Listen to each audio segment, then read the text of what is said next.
Welcome back, Children of the Night. On this episode of the Infernal Archive, we're going to go through the movies that we watched in season 3. We're going to rank them like we did last season, from our least scariest to scariest, and from our least favorite to our favorite. So you might look at the scores we gave these movies, and you're like, hey, this scored higher than this one. That's not what this is about. This is personal preference. We grade films on lots of different things. That like the technical score is based on lots of stuff. It's not necessarily what our.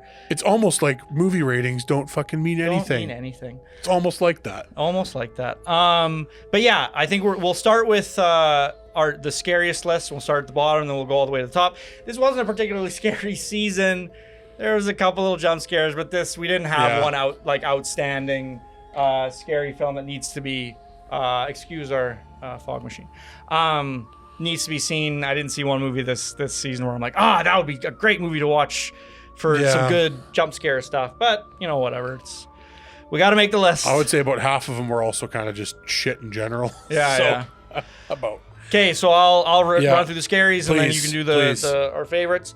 Okay, so bottom of the list, number 8, Saloon. Great film, not scary at all. Does some work to lose a lot of the tension towards the end of the film. We couldn't in good conscience call it scary because it's just not. It's more of an action film, really. Yeah, that's true. Number 7 is Radius. It has some kind of spookiness at the beginning. There's a whole section right at the beginning when all the things are dying around and people are dying, and you're like, oh, that's What's terrifying. Yeah. You see their glazed white eyes, and that's kind of freaky. Film moves on from that pretty quickly, and then it doesn't really gain it back. So it starts good, kind of loses the scares. So that's why it's number 7.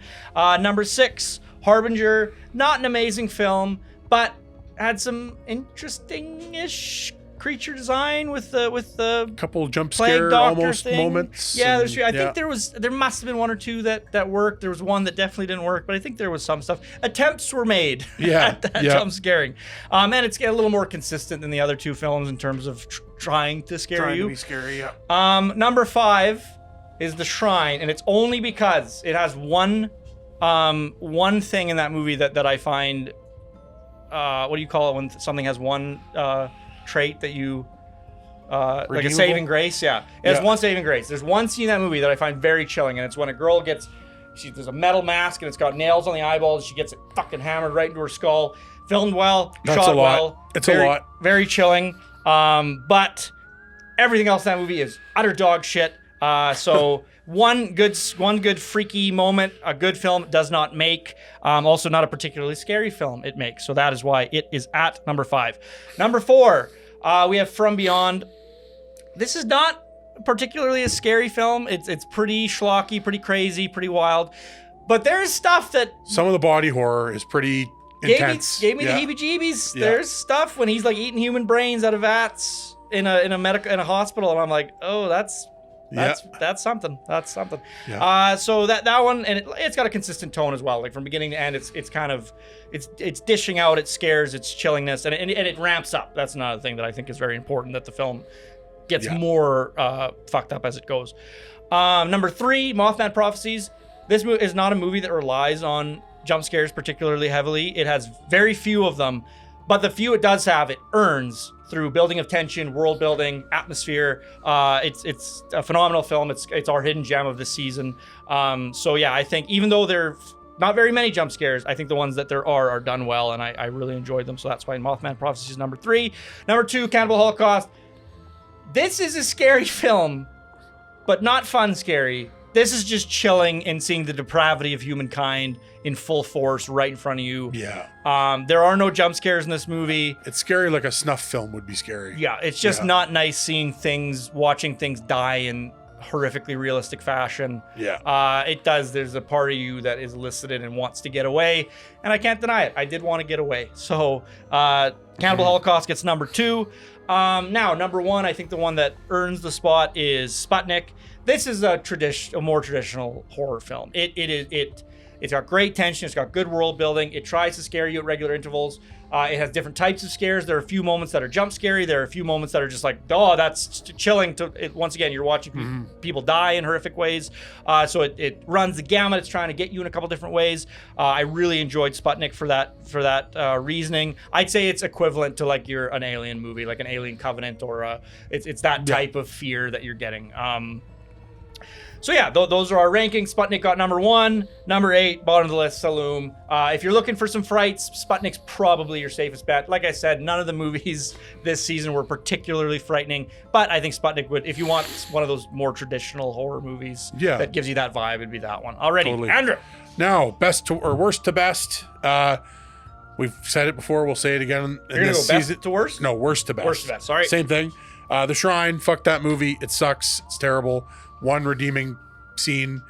Does not, as you said, does not a good movie make. Shame. Absolute shame of a movie. Especially, we watched The Sticks recently, which is another Canadian film done for way less money. And The Sticks is an example of independent Canadian cinema that I'd be proud to stand behind. The Shrine is not an example. I am just sad that it's from Canada. Fuck The Shrine, yeah. Yep. Harbinger, similarly, I have a lot more, infinitely more respect actually for that than The Shrine. Yeah. Because like, that one felt like they went for it and it just didn't, like they just didn't quite get it. Yeah. And there's issues we had with the structure and whatever. Mistakes were made, but it was an honest effort that was put forward. Yeah. So despite it not being very great, at least there was like integrity and an honest attempt at making something that people 100%. Might want to watch there. Yeah. Same with Radius. First third of the movie, pretty great actually. Yeah. It just slowly went downhill from there until the ending, where by the ending you're like, what the fuck is this? Yeah, why did you do this to your beautiful You just kept pivoting away in a way that was less interesting. Yeah. So again, Radius, that first third though. Close but a miss. 5, From Beyond, not totally redeemable, but just so over the top and like wacky and like it's a very specific type of movie. Yeah. Like Leprechaun 4, if you're into like Leprechaun 4 in space, From Beyond will be right up your alley. Yeah. Same kind of thing. Cannibal Holocaust after that, only because it's just such an upsetting film. Not that it's not artistically relevant and interesting and pioneering. I would even say upsetting. It's great. Just don't watch it is the problem. Yeah. Like it's so tough. To say a film is great and then say, I don't want you to watch it. That's like weird. Even like Eden Lake, the other season that we did. I don't know if I'll ever watch that film again. Yeah. But I could recommend that infinitely more than I can recommend. That's a baby's day at the beach compared to Cannibal Holocaust. Yeah. After that, Saloom, again, it was just so refreshing and unique. Yeah. And even though it had a couple issues, the sheer charm and creativity that was shown in that film made it one of our favorites this season, I think. Yeah, the things that were good about that film, even though, like you said, it's like towards the end there, it loses something. I still think it's a great film. Absolutely. Because of all the stuff that comes before that ending that isn't necessarily the best, but it's like great characters, great story, fascinating plot, just, great movie. Number 2, this is, you asked Fran and I, this is where we might put the 1 and 2 and reverse them. Yeah, I could reverse these two, but number 2 was Sputnik. Is Sputnik. Fran kind of talked about it with the scariest, but just a great alien film. Again, very creative, something a little different, and it's cool to see a foreign film that hits the mark, because sometimes they just don't. For whatever reason, they. It's always, it's kind of like when I saw Godzilla -1. I remember I watch Godzilla movies with subtitles. Unless I'm very lazy, I'll put the dub on. But Godzilla -1 to me was one of the reasons it was phenomenal was because it was so easy to parse what was going on. They didn't. It wasn't these long exposition dumps where it's like, I am struggling to understand what's going on in the plot. It was very understandable. So it's like, even though you were reading subtitles, you were able to read, check out the expressions, you were able to enjoy that film fully, even with subtitles. And Sputnik to me felt a lot like that. Very similar. The film is so well delivered that even though you're reading subtitles, you're still able to fully appreciate the performances. You're able to appreciate the plot. I 100% agree with it's one of those foreign films that isn't challenging to watch. And number one, surprising no one if you watched along with us, we've got the Mothman Prophecies. As Fran mentioned before, kind of our hidden gem of the season, I would say. Mm-hmm. It's got Richard Gere. It's got the Mothman. What more could you possibly ask for in a film? But in all seriousness, probably one of the most... I've heard the term atmosphere and atmospheric when it comes to horror movies, and I haven't necessarily fully understood what that meant until I saw Mothman Prophecies, because that movie is like built upon the atmosphere that it creates from beginning to end. It's like, that movie's very interesting because there are stretches of that movie where like I'm not even sure what I'm watching. Like I don't know what Richard Gere's up to, but I'm so captivated by how curious he is and how he, like, I don't even really care that I don't necessarily know specifically where he's going or what he's doing.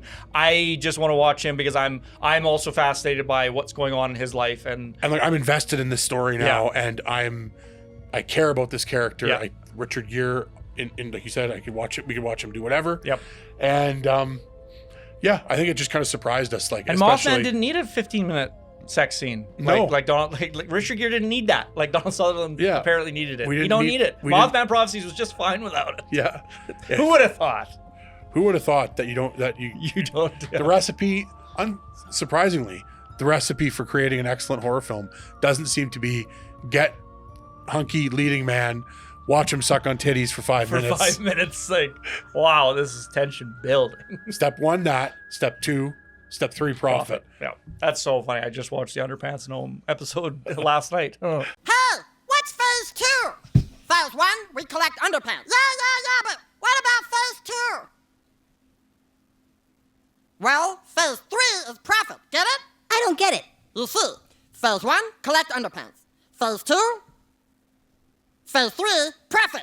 Oh, I get it. No, you don't, fat ass. But yeah, you got anything else to... No, I think like normally we would also be selecting our category for next season, but I think we're gonna, based on how the first couple seasons have gone with the categories, we're gonna kind of like take some time and regroup and revisit what our categories are gonna look like. Yeah. So we're not going to be doing that selection because we kind of want to change things up in the seasons moving forward so that we're not so restricted and so it just haven't, the categories good in theory, in practice just have not been working out how we've wanted them to. Yeah. So we want to just revisit that. The show, like, largely, if you watch the show, if you're one of our viewers, we got a couple. It's iterative. Like I'm trying to make the best. We're trying to make the best show we can, and the show that we want to make. And some stuff is good in theory, and then when you in practice, it's not as good as you thought. So yeah, like Andrew said, it's like the show will always be evolving, adding, a little bit, changing, tweaking, all that kind of stuff. And hopefully, we'll have a brand new wheel of something. We don't know. We'll have to name it something else. Yeah, not the jank cobbled together thing, busted thing we got right now. But yeah, overall, I'm glad we got to see the Mothman Prophecies. I probably would have never watched that film if it wasn't for this season of the Infernal Archive, and I'm very glad that now I know what Mothman Prophecies is all about. This wasn't the best season in terms of quality output, but whatever. We got a hidden gem. I liked Sputnik a lot. I'm glad I saw Sputnik. Like Saloom, another movie I probably would have never seen. So yeah, I think 3 out of 8 isn't bad. Yeah, it ain't bad. Like I'm glad there were some highlights to this season. Yeah. But yeah, we're taking a little hiatus. We got to do the 12 podcasts at Christmas, and then we'll be back in January. It's sometime Q1 next year. So yeah, thank you so much for tuning into this season, and we will catch you next time.